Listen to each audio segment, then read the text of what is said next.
嗨，大家好，我是躺平叔，今天是2025年5月11号。这一期咱们聊一篇报道，就在前不久，国内有很多媒体，你比如说凤凰网财经、什么新华网、南方周末、澎湃新闻、华商韬略，还有很多其他媒体都纷纷在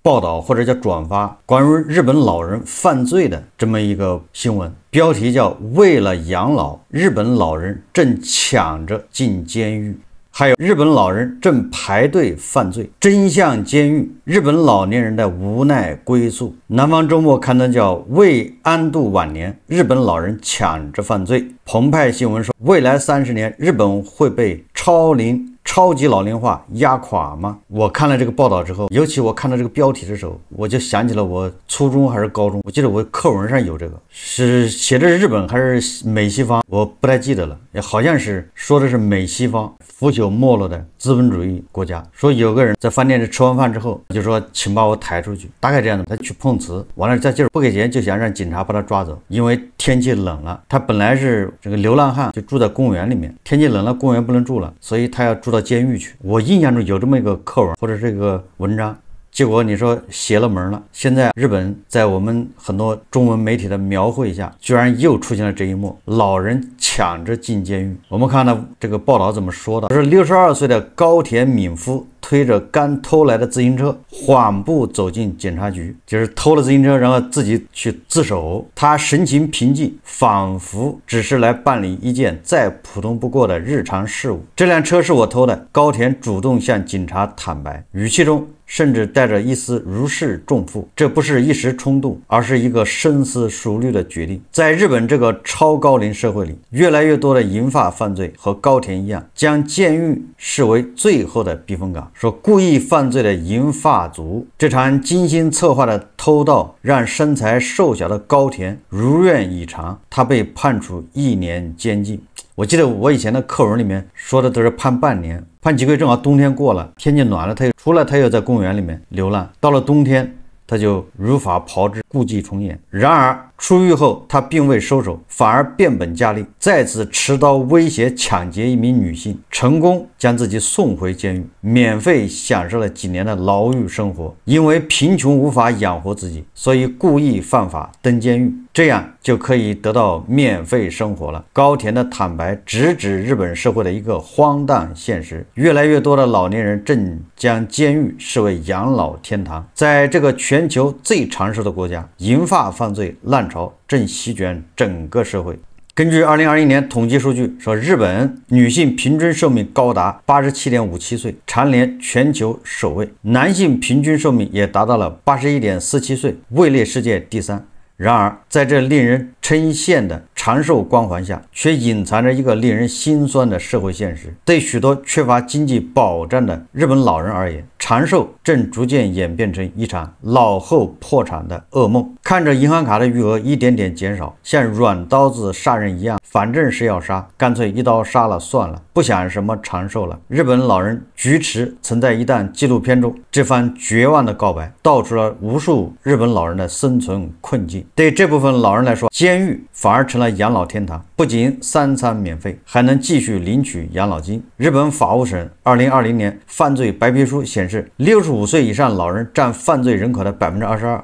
这一比例远超美国的6%和韩国的11%。在尾道市某监狱，47名在押囚犯的平均年龄甚至达到了74岁，这个年纪确实大了点。在占地面积约26万平方米的日本府中监狱里，说平均每5名犯人中就有一个是65岁以上的老年人。日本法律对小偷小摸的处罚相当严格，金额较小的偷窃罪也往往被处以3年以下刑期。为了进入监狱养老，不少老人会在偷窃后主动自首。这些老年犯罪者大多涉及轻微盗窃，所窃物品五花八门，却价值低廉，从大米、水果到平底锅、感冒药不一而足。说讽刺的是，日本法律对此类案件的处罚异常严厉，说偷窃一块仅值200日元，也就是大概10块钱吧的三明治，就可能面临2年监禁。说这种严苛的刑罚反而成为部分分老年人反复犯罪的诱因。更令人担忧的是，高龄犯罪者的再犯率居高不下，也就是二进宫、三进宫。数据显示，65岁至69岁人群中再犯者比例高达54%，而70岁以上人群的再犯率也达到了51%。换句话说，近半数老年犯罪者会在出狱后再次铤而走险。在NHK 一档纪录片中，多名受访老人有4-5次入狱记录，其中一位更以15次盗窃罪刷新当地纪录。当美国财富杂志还在探讨用自由换取免费食宿和医疗保障是否值得时，日本老人已经用行动给出了答案。这场精心策划的养老方案背后隐藏着一个残酷的现实：日本老年人的养老金正变得越来越瘦。在这个全球最老国家，微薄的养老金正将越来越多的银发族逼上犯罪道路。日本养老金体系正面临前所未有的危机。这个采用现收现付制的庞然大物，就像一台年久失修的提款机，随着少子老龄化的加剧，存入的年轻血液越来越少，取出的养老金却越来越多。数据显示，1960年20个劳动力供养一位老人，到2025年将骤降至1.3个年轻人养一个老人。这种人口结构的剧烈变化，让养老金支出从1970年的09万亿日元飙升至2023到2024年的约60万亿日元，占到社会保障总支出的45%，也就涨了将近70倍。可这些天文数字还是没能完全解决老年贫困问题。在日本，许多老年人每月领取的养老金不足4.8万日元，约人民币2400元，远低于15万日元的深层基准线。说，尤其是女性，老年单身女性中44%生活在贫困线下。2019年6月，日本金融厅发布报告称，如果仅仅靠养老金生活，平均每人在退休后每月将会产生5万日元的缺口。他们还算了一笔账，如果退休后再活20年，缺口为1300万日元，也就是63.36万人民币。如果再活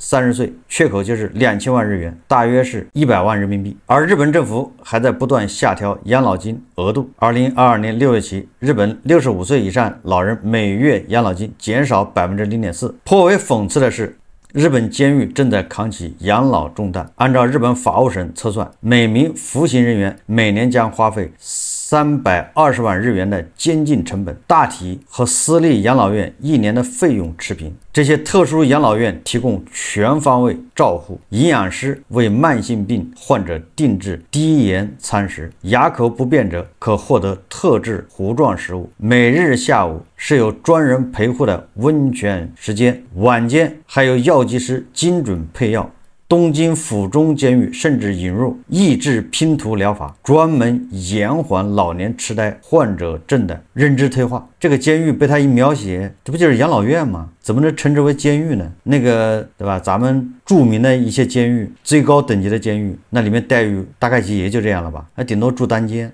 令人更称奇的是，这套终身服务体系甚至延伸至身后事。政府不仅全额承担死囚犯的殡葬费用，还提供为期1年的骨灰继承服务。你看，这个简直是不仅是养老，还送终。中国人有句话叫养老送终。这个日本的监狱不仅给你养老，还给你送终，出殡葬费，而且还提供1年的骨灰继承服务。这种深层算术正在催生令人心酸的犯罪经济学。只是那些布满老年斑的手铐锁住的，或许不是犯罪的双手，而是一个社会对衰老最后的体面承诺。而当银发犯罪成为生存策略，这个4层尊老传统自豪的国度正在书写着最悲凉的老后图鉴。这个文章我看完之后，我是百感交集。这些什么华山韬略、新华网、南方周末、澎湃新闻、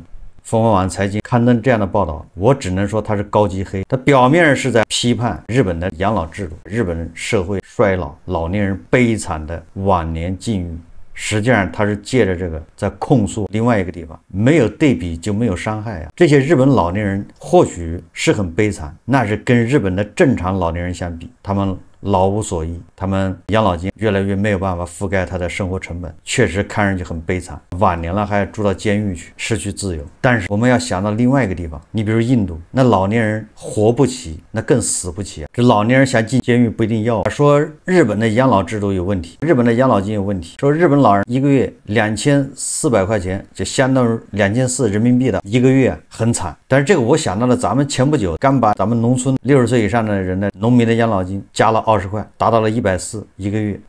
日本老年人一个月2400活不下去，那我们这老年人一个月140活的是有滋有味，是不是这个意思啊？加了20块钱，他们立马生活就改善了。我们这个养老机构恐怕还比不上日本的监狱。当然，我们有的时候举的例子有点极端，但是这个确实让人害怕。大家看，通过媒体报道自己去看，我记得是东北黑龙江哪个养老院把几个老人的懒子给割了，这个够瘆得慌的。这是媒体报道的，这个自己去查去。如果你要觉得这个瘆得慌，那还有比这更瘆得慌的。我记得口罩期间，上海有个养老院说自己这儿有几个老年人去世了，口罩期间吗？那个殡仪馆的车来了，其中有一个老太太把装到那个尸袋里面，推下来，正要往那个车上送的时候，这个工作人员发现这个袋子动了一下，但是殡仪馆的人胆子都大呀，他们不怕。把袋子打开一看，似乎那个老太太还有一丝气息，原来老太太根本就没死。你说说吧，这如果拉到殡仪馆去了，那是什么后果啊？不知道日本的监狱有没有这些奇葩的事情发生。我记得武汉大学他有一波人专门去农村搞调查，咱们以前节目也介绍过，就专门走访那些农村的那些老太太，他们就处于一种死不起活不起的一个状态。尤其是那些一生病身体不太好的老太太或者老头，为了不给家里不给子女增加负担，都选择自己投河自尽，要么就是善良自尽。如果这些老太太在日本，那她可以选择偷个三明治，她问题就解决了。完了，到了监狱还有人给她治病，还有专门的营养餐，是吧？但是你要在大国，你恐怕只能自绝于亲人。所以你说这些媒体报道，他到底是想干什么？是想让这个大国的人去对比日本吗？是想让大国的人知道日本的监狱比咱们的养老院服务还要好，还要无微不至，照顾的还要周到。这个就有点黑色幽默，很多老师在课堂上经常都会讨伐、批评、鞭笞美西方的这种腐朽没落的资本主义生活方式。完了，最后都无一不充满羡慕的说谁不想去体验一下这种没落的生活方式呢？我想这个文章的小编恐怕也是这个意思，谁不想去体验一下日本的监狱，日本的叫狱中风光啊，日本的狱中生活。所以报道表面上看是为了这个描写日本叫衰落的30年，低迷的30年，日本养老金不足，日本老龄化严重，实际上是为了反衬咱们还有态度的不足。当我们看到那河南的那些农民，那些老年人在收割机下抢红薯、抢玉米、捡黄豆，我们的媒体，我们的很多人义愤填膺，痛斥这些老年人贪小便宜。我在想，如果你给他提供日本的这种监狱这种待遇，恐怕我觉得这些老年人有很多人恐怕就不会去跟那个机器下跟收割机去捡那个黄豆，捡那些机器收割不干净的玉米和红薯，累死累活捡不了几块钱。日本老龄化严重，上个世纪60年代20个劳动力供养一个老年人，到2025年变成1.3个年轻人养一个老年人，那这个正是咱们的写照。未来要不了多长时间，咱们恐怕也就是2个人养一个老人，而我们的社会保障体系根本就没有做好准备，还没有日本完善。那个时候老年人准备去哪里？最后我们说到老年人，咱们还要说一下这个发生在青岛的这个案子，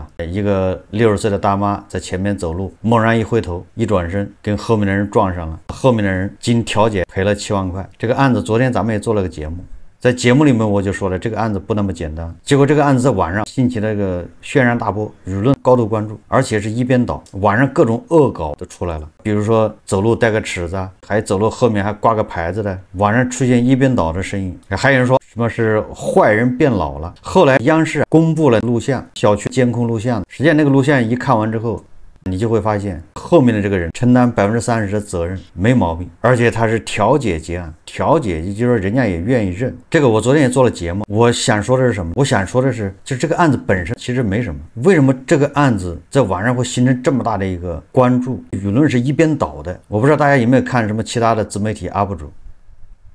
你能发现有其他的 UP 主自媒体是从一个理性的角度讨论的吗？反正我没看到。网上一边倒的是那种为后面的人叫屈的，认为这个老太太就是讹人，那个法院就是葫芦僧判断葫芦案，这种声音占主流，占绝大部分。我是对这种现象感兴趣。我说这个案子本身不重要，重要的是为什么这个案子一出来就会出现一边倒的声音，就像某些网红超市、教父超市一样，就会出现一边倒的支持。所有这种一边倒的声音，大家要警惕。似乎有人精准地掌握了社会舆论的开关，他这么一拧，马上就是一种声音，容不得其他声音。有人能够精准地挠到这个社会的痛点，或者叫挠到这个痒痒，非常准。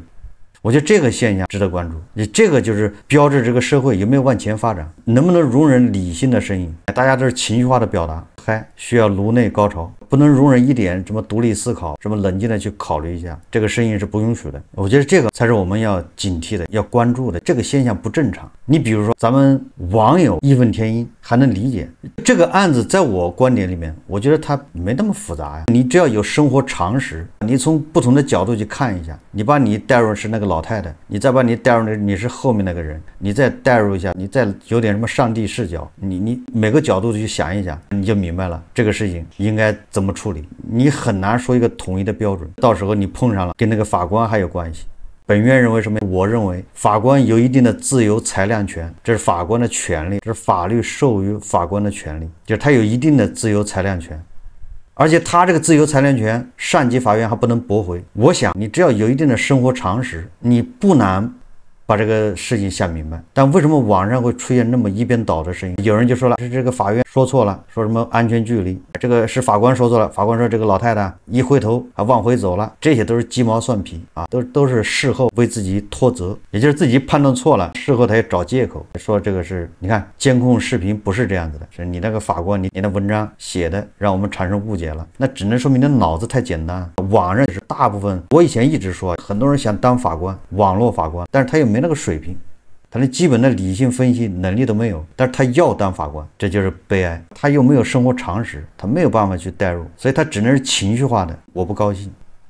这个网友，这个网民咱就不说了，因为参差不齐，但是有很多律师在里面，你看看那个账号什么律师的在里面带节奏，这个确实是要值得警惕。律师你是专业人士，如果你脑子这么简单，你为什么要做律师？就你不适合做律师，你应该趁早改行啊！大家这个叫试金石，你去关注一下那些律师账号，如果他在网上也喷这个案子，这个律师绝对是坏。就我想以他的专业，以他的能力，他应该能把这事情搞清楚。我不是律师专业对吧？我不是法律专业，我也不是律师。我也是通过那个报道，我也是通过那视频，我分析，我认为这个事情是什么样子的。律师他能不知道吗？但是他就要带节奏，他要迎合这个网上8到15岁网民的这种情绪，因为这样流量才多。这个社会风气就是这么坏的。那无脑迎合网红超市、教父，他没有一点点什么质疑的精神，这些都是在降智，让互联网的平均年龄、心智越来越低。你要质疑他就骂你，那不能容忍你叫独立思考。那什么人掌握了这个密码，他能精准的调控这个开关，让这个8到15岁的人嗨起来？我说这是一个试金石，这就是一面镜子。如果你看到了这个报道，你也认为这个法官是葫芦孙判断葫芦案，你不要找借口，你实际上不适合做这事情，或者你的独立思考能力还很欠缺，你既没有生活常识，也没有这种分析问题的能力。如果你拿这个当一面镜子照照自己，如果你能发现这问题，你愿意改，引以为戒，那这还是好事。学会独立思考，不要人云亦云。记住了啊，一旦网上出现统一的声音，绝大部分都这么认为的，你一定要小心，是因为有人他准确的判断出了痛点，精准击中命中这个痛点。那他为什么要这么准的命中痛点呢？那一定是有所图，实际上他解决不了。我拿京东外卖做例子，他推出品质堂食，他不就是精准的击中了这个消费者，咱们觉得这个外卖质量不好吗？质量不好，我看有人脑子不太好，他说这个不是什么市场监管局的事吗？是你主管部门的事情，饮食食品安全这些，没错，你说的是对的。但是你作为一个平台，你要跟人竞争，你自己打出来你是叫品质堂食，结果你推出来都是垃圾堆里面、厕所里面做出来的这个外卖在卖，你这平台不担责任是吗？至少是虚假宣传，至少是欺骗消费者吧？那消费者就有权利拿脚投票吐槽他，对吧？最后你一转说这是主管部门的责任，没错，是主管部门的责任。但是你利用这个，你打的口号叫品质踏实，结果你里面全是这些乌七八糟的，这个它叫直击痛点，但是它也解决不了，它叫利用消费者。